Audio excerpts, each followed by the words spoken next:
What's good, everybody? Welcome into the Midstate 48 here at 615 Preps, getting you ready for week 6 in 48 minutes or less, unless we need a little overtime because we just might this week. This is a fun week, guys. Let's bring y'all in. Tom, Scott, how y'all doing? Good, man. Pretty good. Scott? Okay. Pilot the Bombardier. Yeah, sorry, Chris. 5 seconds and we're already off the rails.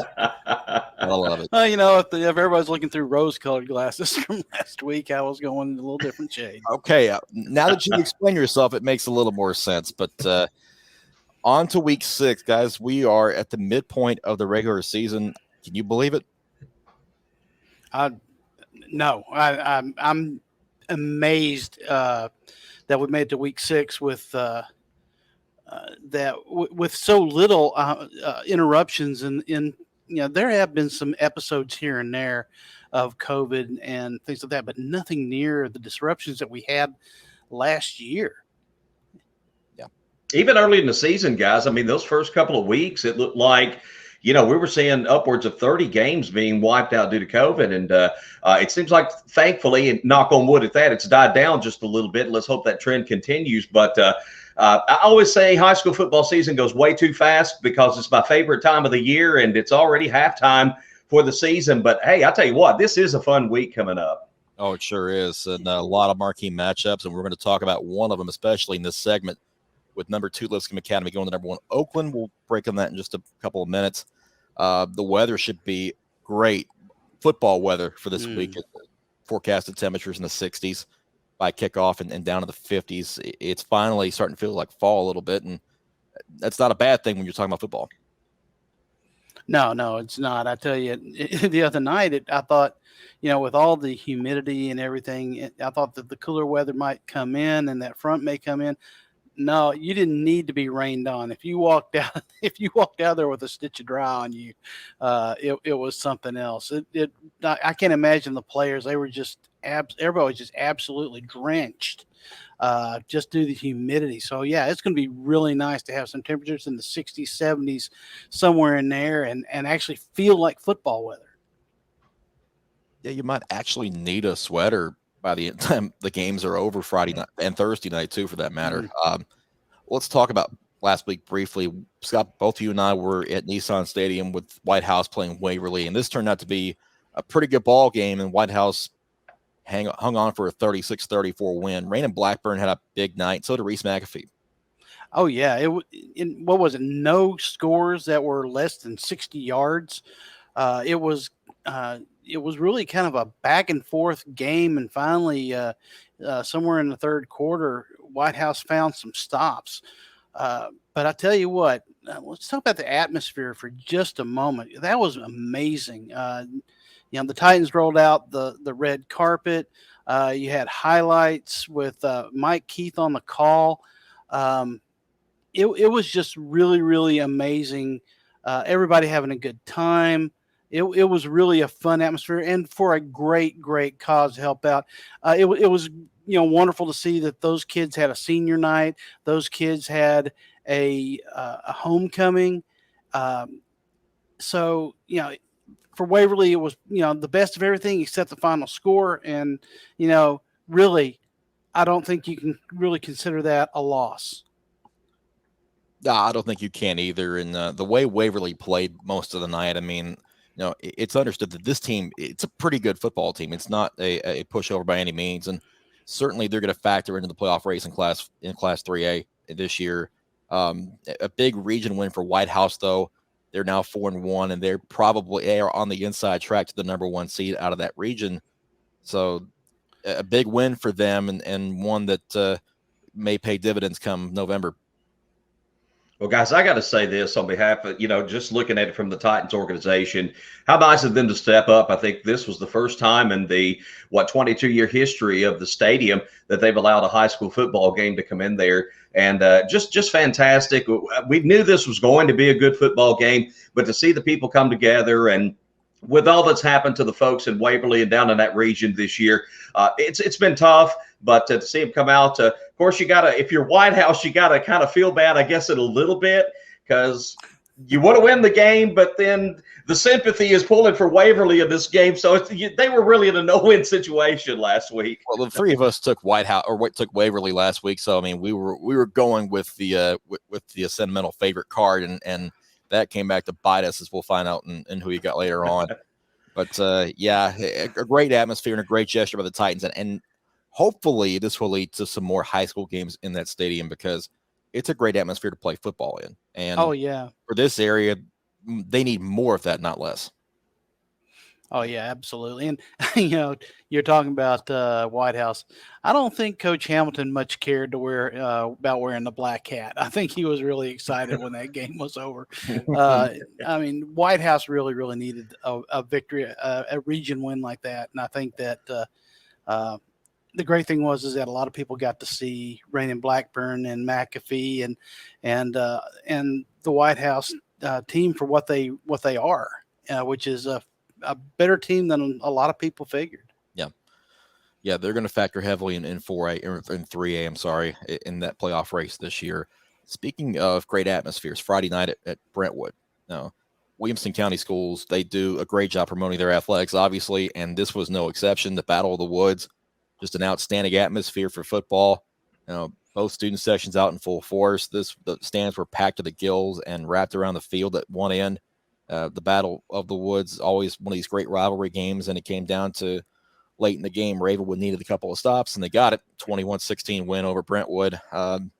Watching Chris Parson play quarterback, now he's still just a junior, but he plays with so much poise that Ravenwood offense is in good hands with him. He kind of just has this way about him of slowing down the game. I mean, no wasted motion. He's smooth in his movements. He's a pretty good passer too. We've seen his arm in a lot of videos, and definitely showed why he's the leader of that Ravenwood offense this year. Definitely, he seems to have matured a little bit, or the team has, from that first game against NBA where the 6 turnovers.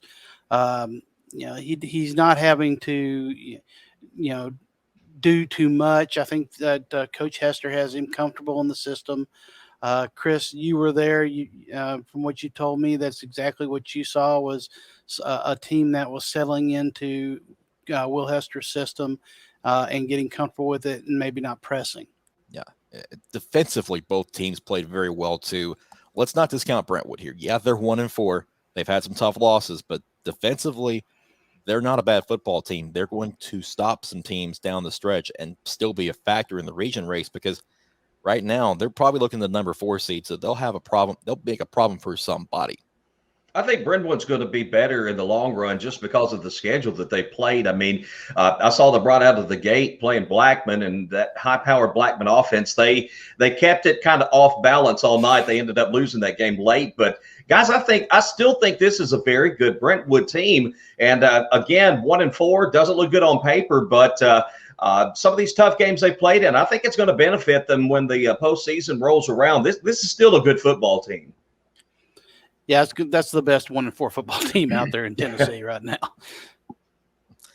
Yeah, I would have to agree with that. I mean, they had some chances to possibly win that game. They didn't. They had some drops. They had some guys that let them down a little bit.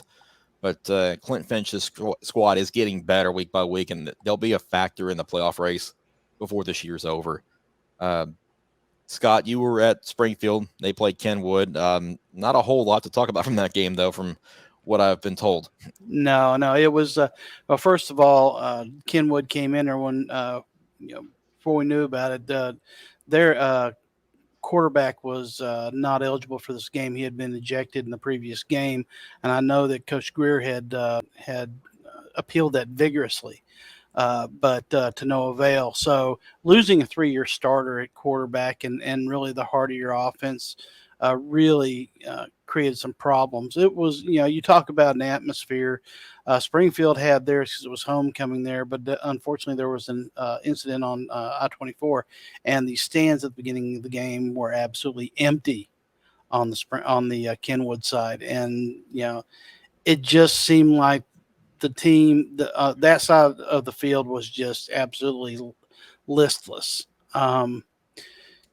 there's really just not. I mean, there's not much of a story to tell other than the fact that Devin Crenshaw played well. Um, Coach Greer talked about, it wasn't the result he wanted, and it really did put a nail in the coffin for a home playoff game. But they still have a chance. Kenwood does to get a playoff game if they play well, and that's his goal. All the goals they set this year, from what he told me, are there. On the Springfield side, Coach Wilson was thrilled with the squad. He's really happy with his offensive line, and it really, really showed in this game.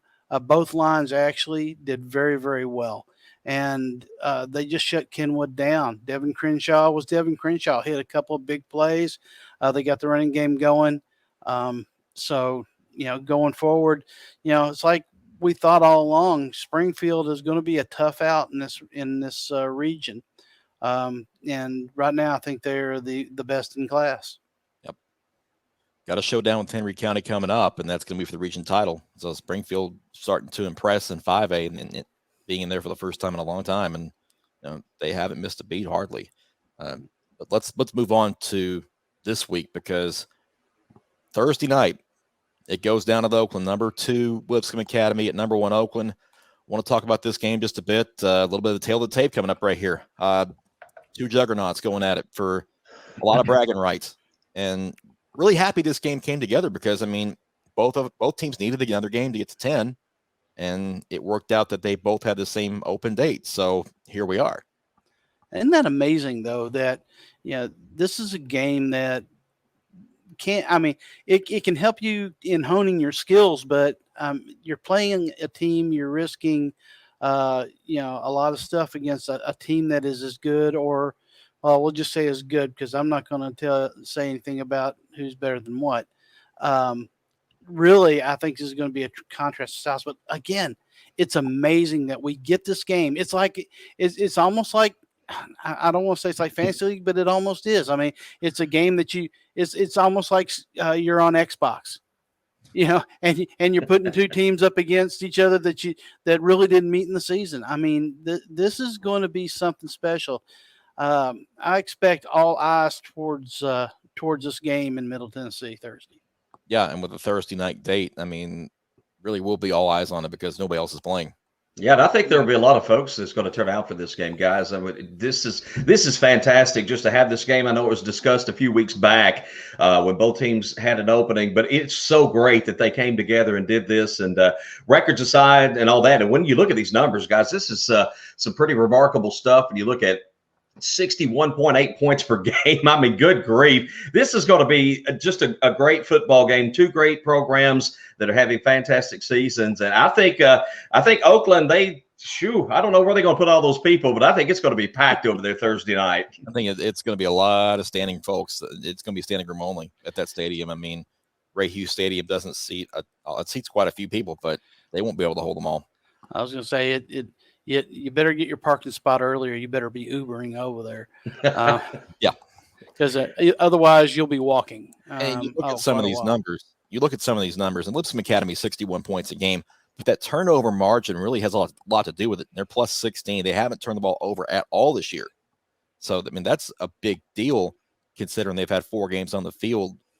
And part of this, too, when they played Pulaski Academy out of Arkansas, the team that never punts, they had short fields, and they turned them all over, I think, 6 times in that game. So they had some short fields that led to some of their scores. So their yardage totals aren't necessarily all that great because of that, but still, I mean, this is an impressive bunch. And I think that the public is not giving them enough credit, because offensively, this is a juggernaut.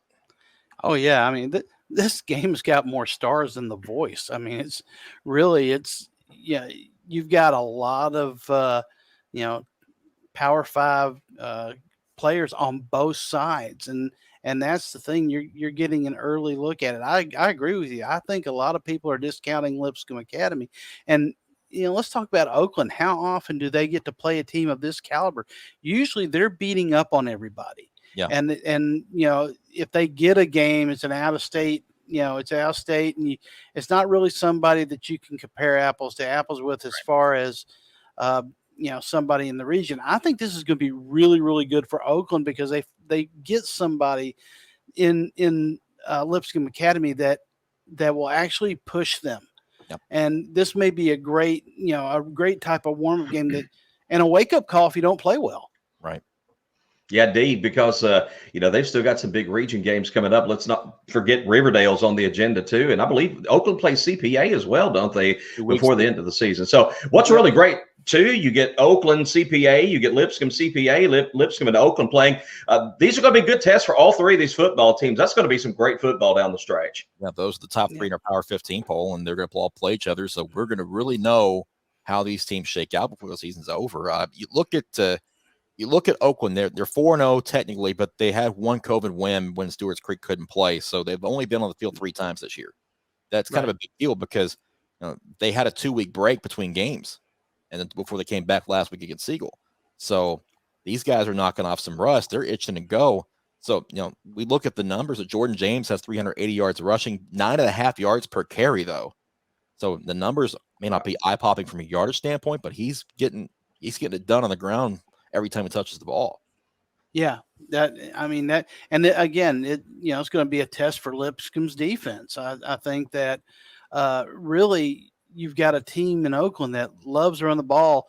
If Lipscomb can stop them, it's going to force Cade Hewitt to pass. And I know he's got Isaiah Horton there, but it's something that Oakland doesn't do all that much. Yeah. And maybe they have to open up and change. It's really going to be interesting to see what happens because you really, really don't know what you're going to get in this game.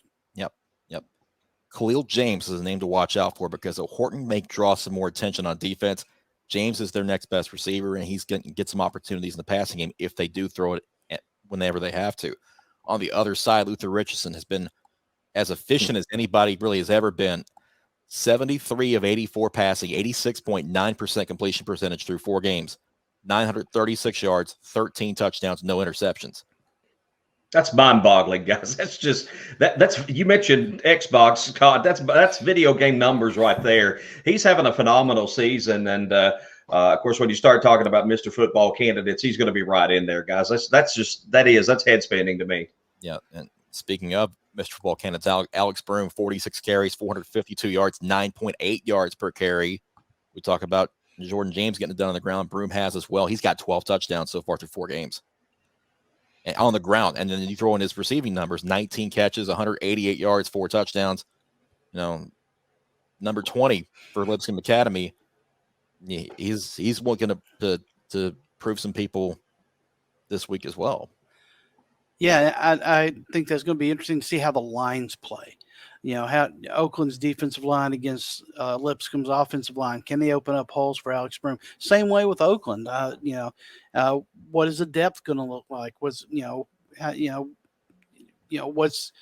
Can they keep up on either side? So yeah, it's there are storylines on storylines in this game. Yep. And I know they have CPA coming up as well, but I think the fact that you have an offense as powerful as Lipscomb Academy going into Oakland, that's just something that's completely different. Yeah. We'll talk a little bit more about this game when we get to who you got. We want to take this opportunity to discuss our Power 15 rankings. We've got a lot of teams that are 4-0 and 5-0 at the top of the list. Watching on YouTube, it's scrolling at the bottom of your screen. But for those of you listening on podcasts, we'll run through it real quick. Oakland, number 1 at 4-0. Lipscomb Academy, number 2. CPA 3. Riverdale 4. Summit 5. Pearl-Cohn 6. Ravenwood 7. Ensworth 8. Mount Juliet 9th. Brentwood Academy 10th. Page 11th. Hendersonville 12th. BGA 13th. 14th Beech. 15th MBA. Had somebody reach out to me and think that their team was a little bit underrated. Not going to say who it is or what team they were talking about, but we're going to discuss a couple of these. So, first question for you guys is you've heard the 15 teams on there. Who has a case to be in this list that isn't right now? Me? Yeah. To me, somebody that has a case to be on this list is Donaldson Christian Academy. They're averaging 47 points a game. They're only giving up 12 points a game. They beat Friendship by 25, Heritage by 32.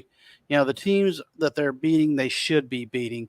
but it's the manner in which they're winning their games that make them and prove that they're a tough out. I don't know that right now they couldn't beat a couple teams that are on that list, maybe a Page or a Mount Juliet. I just think DCA would be a team that I would strongly consider to be in the top 15. All right, Tom, what do you say? You kind of stole my thunder there, Scott. The DCA was who I was going to go with, but I'll bounce off of that, and I'm going to take a look at a couple other teams. Let me point at Station Camp, and I know all year long, and I've been the world's worst to say, okay, Cinderella's glass slippers got to fall off here at some point, but Station Camp is 4-0, guys, and how would they match up against some of these top 15 teams? You know, maybe they're not as good as some of them, but I guarantee you they would be competitive. Nobody saw this Station Camp team coming this year, and they've gone out there and not just won games, guys, but they've won games convincingly over teams that we did not see them beating. So I'm going to give a nod to Station Camp. I kind of wanted to go with Springfield because I like the way they've been playing. And they've really stepped up, and I can't say they've really exceeded expectations because we did expect them to be good. But I'm going to go with Station Camp here. I'd like to see them get a little bit more respect. I think they've earned it. Okay, good points by both of you guys. And Station Camp will get their shot because they're at home against Mount Juliet next Thursday, and in a key region game. So both teams will likely be undefeated when they play. So if Station Camp's looking for respect, that's a great night to get it. Absolutely. Yeah. All right. Is anybody on this list underrated in your minds? Tom, start.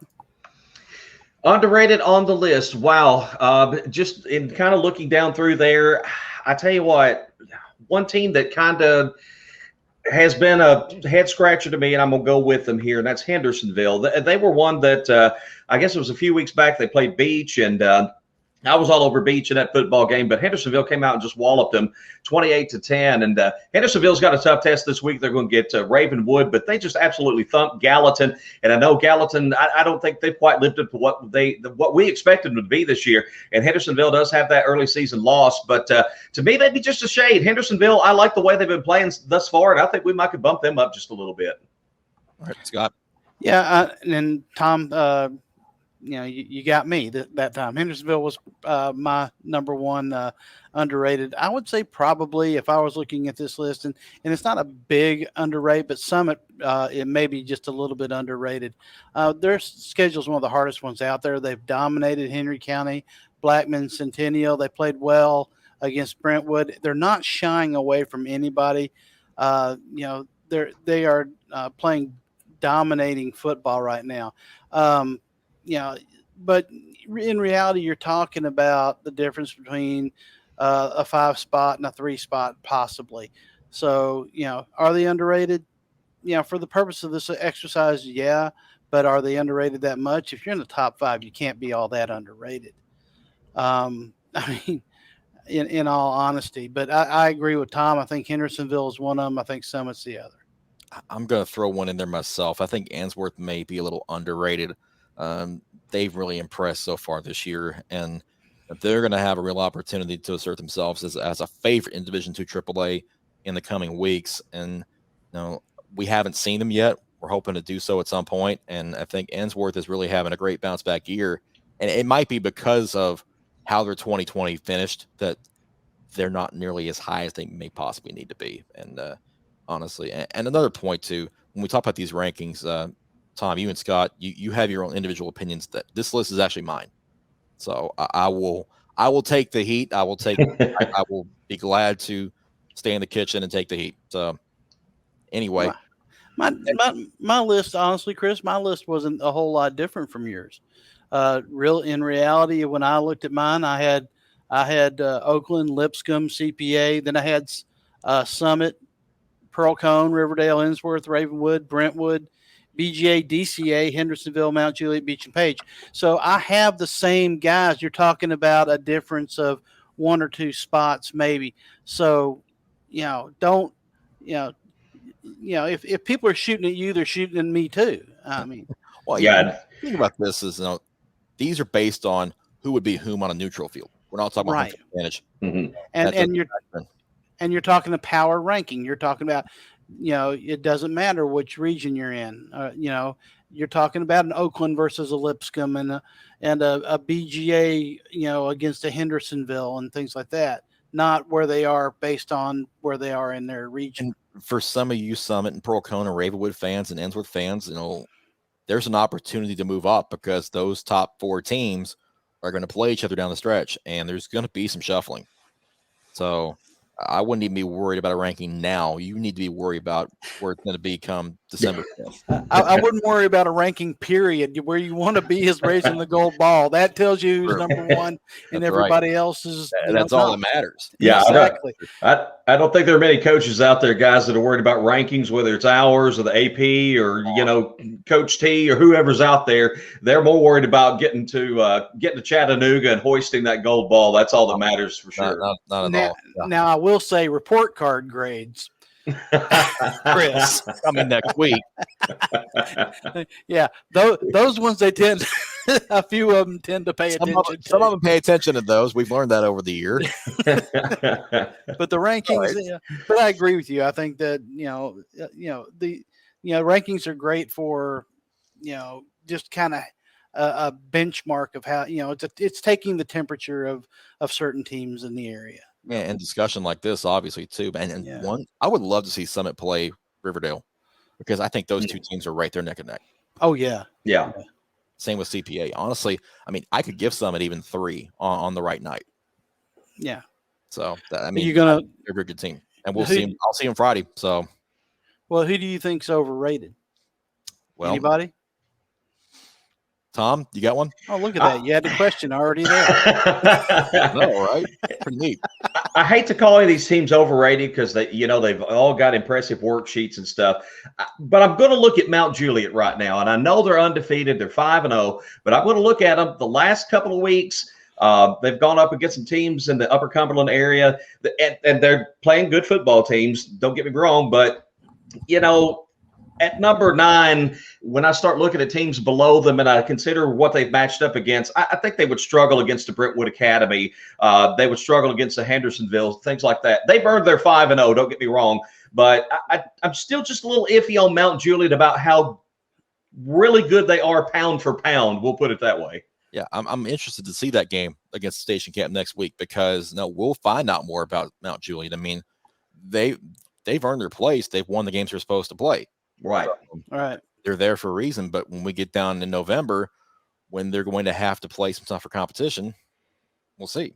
I mean, overrated maybe a little bit, but 5-0 is 5-0, and you should be pretty close to on this list no matter what if you're 5-0. Yeah. I look at the defense too, and some of the totals that they've given up. And of course, I preach defense. I love to see a good defensive team, and that's why I've been real high on people like Riverdale this year. And guys, it's still a relatively young season. I know we say halfway point, but we're going to see what everybody's made of 6 through 11 coming up these last few games. And Mount Juliet, they can put some points up. We know that if they can get things kind of going in a little bit better direction defensively, they're going to be tough out for anybody.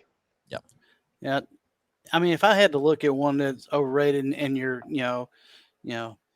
holding a sandwich under my nose, not letting me eat unless I pick, really it's truthfully Riverdale maybe a little bit, and it's strictly on their offensive side of the ball. Defensively, nobody can keep up with them, but I don't know how they do against a defensive team that can match them. Offensively, when they face a good defense, I just don't know how they hold up. They scored 13 points against what was their toughest opponent so far, in my opinion, in Shelbyville. We won't know until they play Oakland exactly what it's going to take when that. And like you said, Chris and Tom, both of you, a lot of this stuff's going to work itself out. Mm-hmm.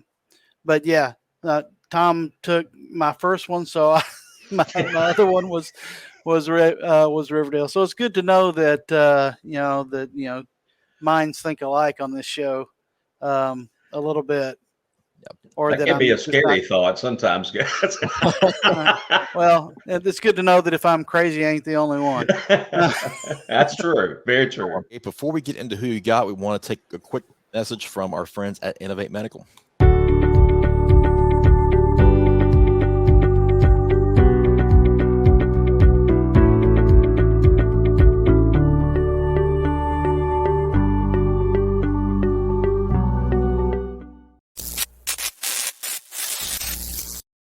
Well, that graphic just jumps right out and smacks you. It really does. It wakes you up into your sleep. So I thought for a moment there we had a problem. well, some of us did have a problem last week. We didn't quite win enough games, but we'll cross that bridge right now. As who you got? Let's look back at week 5 real quick. Tom, congratulations! Wow. You told us BGA would win. Yep. Yep. And somebody else had I told you so as well last week, and that'd be Reggie. Wasn't me. Reggie got another one. Number 2 for him in the year with Columbia's win over Nolensville. We all sided with the Knights, and they proved us absolutely wrong. So the kibble never lies, guys. Yeah, Reggie had some good kibble last week. That happened 2 weeks ago, so he got him back into at least some contention anyway. But fans have a 7-3 mark last week. They're 36-14 in the year. Tom, you have a matching record. I'm a game back. Scott's 2 back, and Drake is 4 back with Reggie bringing up the rear. So let's get into week 6, and Lipscomb Academy and Oakland on Thursday night is our first one. And since Reggie had a told you so last week, we're going to let him lead off. This is a mouse. That is a Reg. Reg is going to play with the mouse, and it's going to launch it. Whichever square it happens to land on, that will be his pick.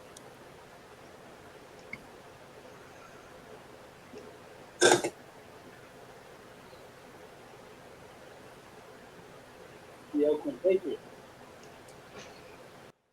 Reggie's got Oakland. So do the rest of us. Wow. So we're all taking Oakland Thursday night over Lipscomb Academy.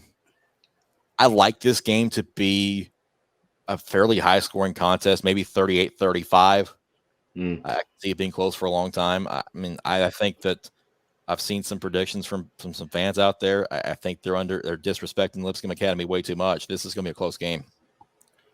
I agree with you. I think that truthfully, where Oakland may pull away from this, I expect to see a special teams, them do something on special teams as far as they're just really good and really, really fast. I think it'll be close late, but the depth of Oakland, the speed of Oakland, I think they just have a little bit extra.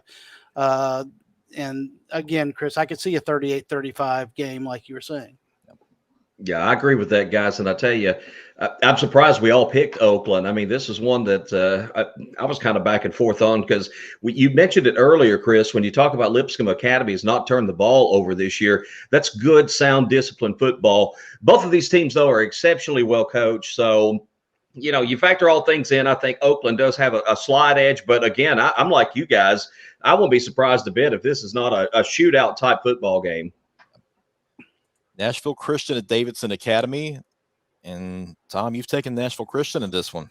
Well, I went against Davidson Academy last week. Of course, they had that long winning streak going and got that snapped last week. And just kind of looking over the body of work for each team. And I like Nashville Christian just a little bit more. Even though Davidson Academy's at home and they've got to have a sour taste in their mouth, they've got every incentive to come out and play exceptionally well and win this game this week. But I'm going to take Nashville Christian on the road. Okay. Yeah, Nashville Christian's got to be a little bit more relaxed this year, knowing that they only have to see they only have to see him once, and B, that it is not for a reach-in spot. That being said, Davidson Academy had a very non-Davidson Academy week last week. Jonathan Quinn's defense usually does not give up, those kind of points, and I haven't seen the game. I'd be interested to see how they dealt with or how they were able to neutralize Kendall Ball. I don't think that happens twice in a row. I think that Coach Quinn is going to have his team refocus and try to stop a streak before it starts. Yep. And for that reason, I'm going to go with the Bears. Independence at East Nashville. And that's a sweep for all of us for Independence.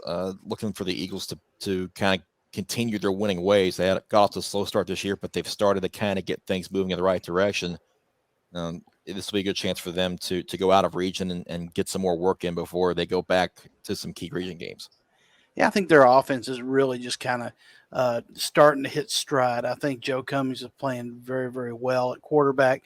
I think that they have the recipe for beating those speedy East Nashville corners in a couple of good receivers in Rummel and Katina. So I honestly think, though, that the trick to this game is going to be Lockwood. Lockwood on the linebackers of East Nashville, maybe on the safeties. He could have a big game if it comes down to it. Yep. Ravenwood and Hendersonville, and we're a little bit split. Tom, you and Drake are on Hendersonville's side. Scott, you and I and Reggie have Ravenwood. Yeah, I just Hendersonville's burned me a little bit, and I've liked the way they played since early in the season. And Ravenwood, though, this was another tough one on me. They've won 4 straight, after a season opening loss, and kind of picked themselves up off the canvas. We were talking about some of the schools early in the season that kind of struggled right out of the gate. Ravenwood was one of those, but they've came back and put it together with 4 in a row. But something about this Hendersonville team, guys, I like it. They've surprised me a couple of times, and I think they're going to get it done at home this Friday night with Ravenwood. Okay. Well, I agree with you, Tom. I think Hendersonville is a very, very solid team. I think they're playing extremely well. I think the X factor in this game is going to be Chris Parson. I think that he brings something to Ravenwood that Hendersonville hasn't quite seen yet, which is a quarterback who can run, throw, make decisions on the fly. I think that he can do just enough to bring those safeties and those linebackers up.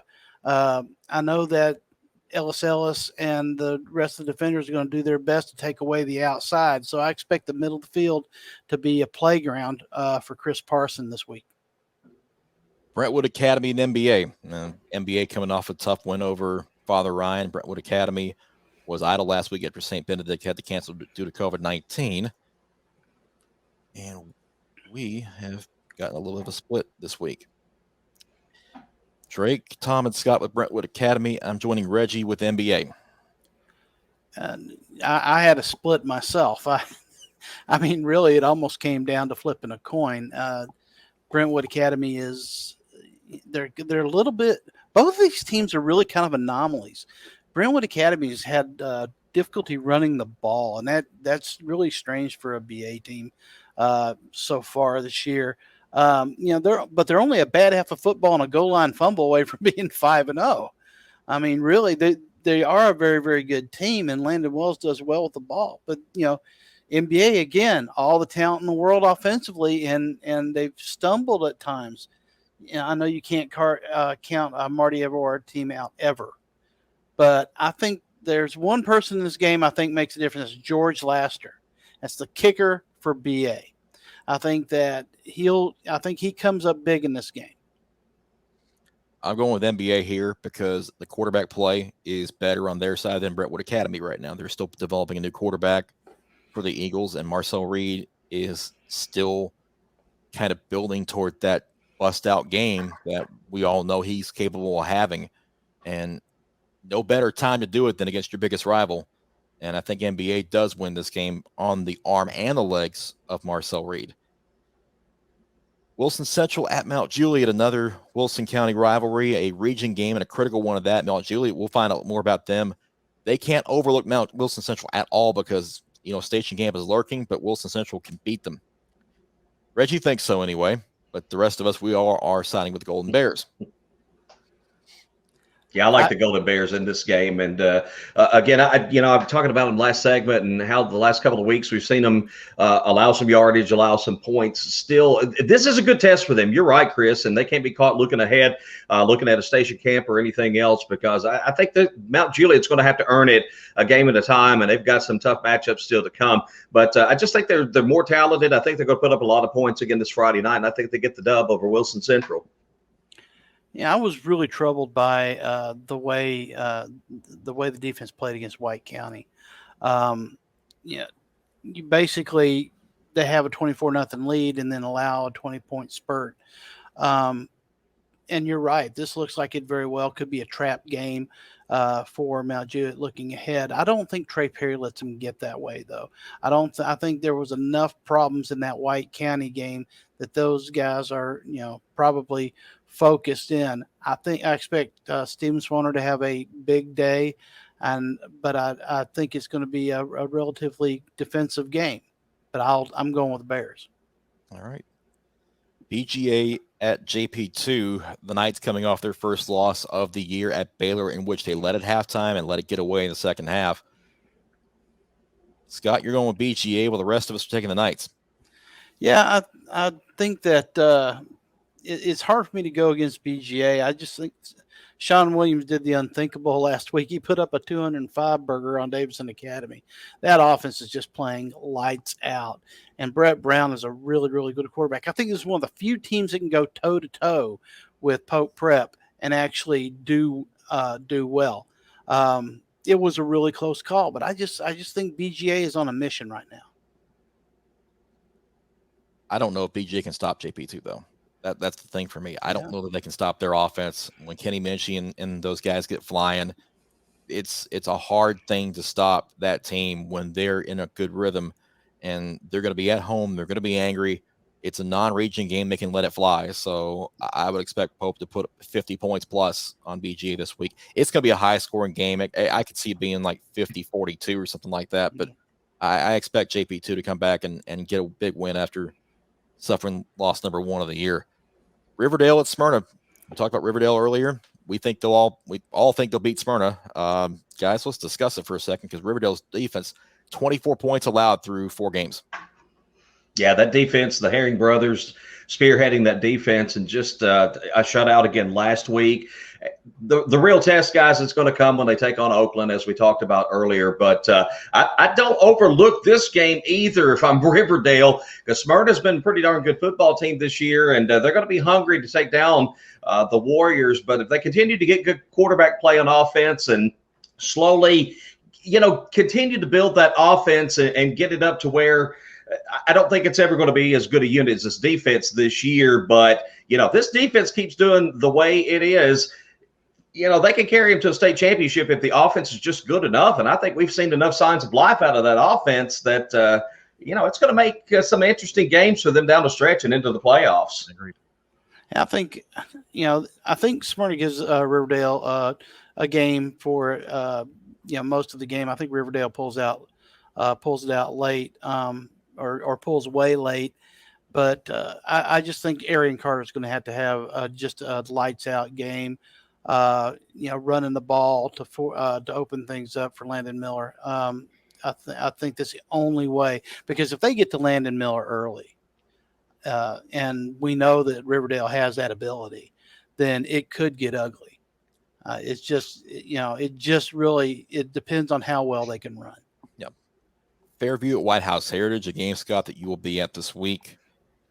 And Drake taking White House Heritage, but we're all other siding with Fairview. No, this me.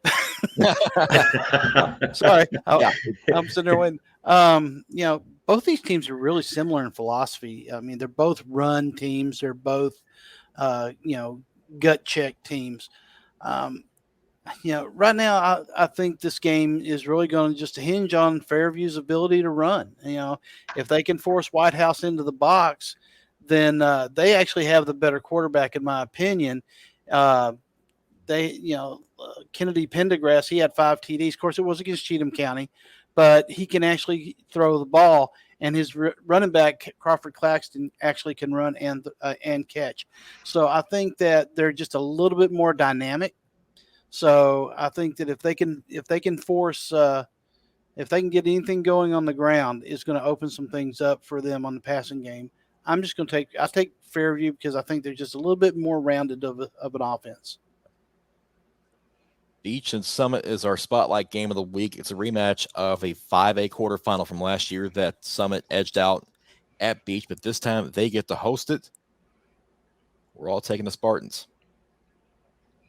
I like the Spartans. Just the Wade brothers and how good that offense is with them. And let's not overlook the defense, guys. You know what was kind of odd and going through our rankings today and taking a look at some of the teams in the top 5, and I'm looking at Summit and kind of did a little deeper dive on that. We talk about the Wade brothers and we talk about the offense, but this is a good defensive team too, guys. And I like them coming into the season. I don't think a lot of folks knew what to expect from Summit, but I think they're going to go very far in the postseason, and I really like them in this matchup. Now, Chris, you can correct me if I'm wrong, but the name I'm looking for here is Brady Pierce. Yep, that's the one. That's the one. I think that Summit has two things that Beech doesn't, and it's kryptonite to their offense, and that is they've got Keaton Wade at linebacker, and they've got Brady Pierce at a corner. I think that we've seen that Beech is trying to throw the ball more, and we saw what happened at Hendersonville. I think that Brady Pierce has a big game here if Keaton can force that Beech into throwing the ball. I think they will. I think they will, but last week Beech did something with Andrew Page that I didn't really expect. They got him involved in the running game as well.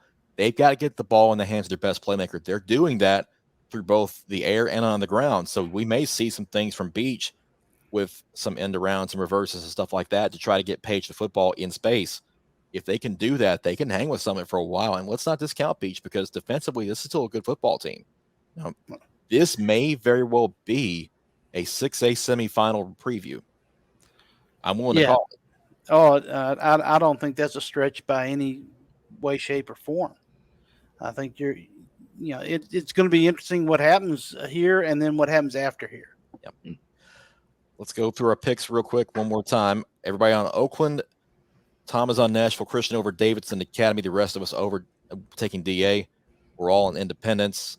Drake and Tom with Hendersonville. The rest with Ravenwood. Reggie and myself on NBA. The rest with Brentwood Academy. Reggie's taking Wilson Central over Mount Juliet. The rest of us have the Golden Bears. Scott has BGA over JP2. The rest of us have the Knights. We're all taking Riverdale over Smyrna. Drake has White House Heritage over Fairview. We all are on the Yellow Jackets, and all 5 of us took Summit over Beech. So that is it for who you got. Let's get one quick last word in before we say goodbye. Scott, start us off. Again, we talked a lot about the games that are out there this week, but let's talk a little bit about getting out there, supporting the teams. Even at a game that was like Kenwood and Springfield, it was good to go out there, see the homecoming float, see the homecoming people on the field, the crowning of the queens. It was great to see that at Nissan Stadium. It's, so oftentimes we talk about what's on the field as far as what's between the hash marks and the end zones. We forget everything else, the pageantry, the community, and everything else that's around the teams, the concession stands and things like that. So if you feel safe about it and you feel good about it, come out to a game. It's you can find a place away from everybody. I saw it the other night. If it's something that you feel like you can do, get out there and support these kids. Tom? Well, I tell you what, there's a lot of great football games coming up this Friday night. Now, I hate to say this, it makes me sound so old, but going on 30 years now of covering high school football, there's always been that first Friday night where the air felt just a little bit crisper, a little bit nicer. It was more of just a football atmosphere outside. Well, that Friday night this year, folks, is going to be this Friday night. And on top of that, we've got all these great football matchups. So regardless of if you have to have a light jacket or a little bit bigger coat or blanket, this ought to be the Friday night, if you've not been out this season, to get out, because the football games are going to be tremendous. The weather is going to be perfect. You just have no excuses. Get out and support these kids and enjoy a great high school football game. I guarantee you will enjoy yourself. Boy, you took the words right out of my mouth.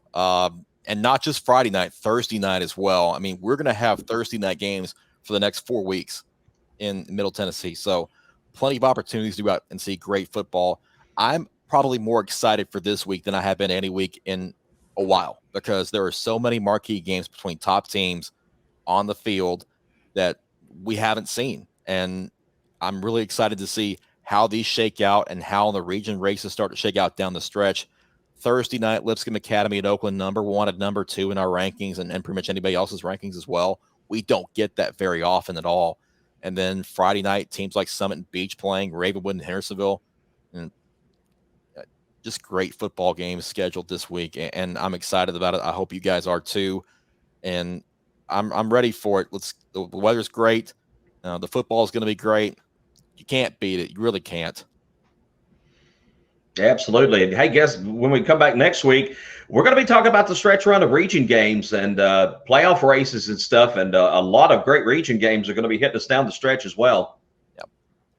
Well, we needed a little overtime this week, but we got it done. So for Scott Burton, for Tom Duggan, I'm Chris Brooks. Thank you guys for watching the Midstate 48 powered by 615 Preps. You can also listen to us wherever you get your podcast. Thank our friends at Innovate Medical for helping sponsor the show as well. We will talk to you guys next week. Get out to the game this Thursday and Friday and enjoy it. It should be a great week for it. We will see you next week. Get some merch.